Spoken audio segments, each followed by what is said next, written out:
Tu savais que la faiseuse de veuve avait perdu sa couronne? Non? Allez, vas-y, je te raconte. Produite à partir de 1975, la Porsche 930 Turbo fait partie de ces caisses qui sont devenues légendaires dans le cœur des passionnés pour sa fâcheuse tendance à, comment dire, fabriquer des veuves, comme son nom l'indique. La Widowmaker. C'était un peu technique comme réflexion pour formuler ça sans se faire strike par TikTok. Bref, si elle tient ce surnom, c'est dû à son turbo de première génération qui, sur les véhicules de l'époque, avait cette fâcheuse manie de ne pas être progressif du tout. Hein, ça donnait tout en single shot juste après les 3 jours ouvrés qu'il lui fallait pour charger. Le tout combiné ensemble te donne une voiture qui avait tendance à se mettre à glisser en toute occasion pour le conducteur non éduqué. Y compris moi la première fois que j'en ai conduit une.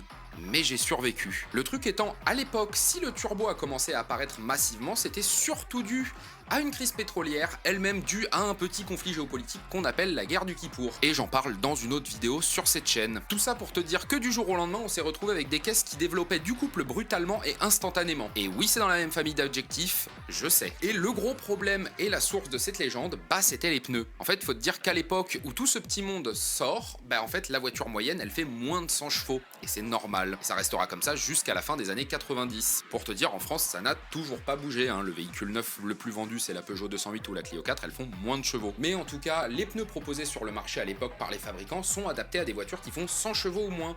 Et donc, bah, ils ont une tenue de route qui est appropriée à ça. Donc forcément, à un moment, tu lui colles les 300 chevaux de la 930 Turbo et tu te doutes que toute résistance est inutile. Donc forcément, avec le nombre d'accidents découlant de cette situation, bah, elle s'est faite un petit nom dans le milieu de la pompe funèbre. Hein. Mais aujourd'hui, aujourd'hui, on a les R888, les Pilot Sport Cup, les Potenza, les Ventus, des pneus qui sont prévus pour encaisser beaucoup plus de chevaux que ça, puisque maintenant la voiture haut de gamme allemande moyenne sort 300 chevaux minimum. Et d'après l'aveu des propriétaires de 930 qui leur mettent des pneus modernes, le Tigre est devenu un chaton.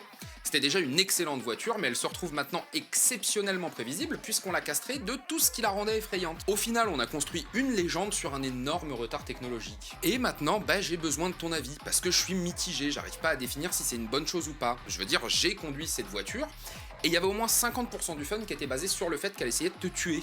Et si jamais t'as aimé m'entendre te parler d'automobile, je le fais aussi sur YouTube en format long, juste là. Et maintenant tu sais où me trouver.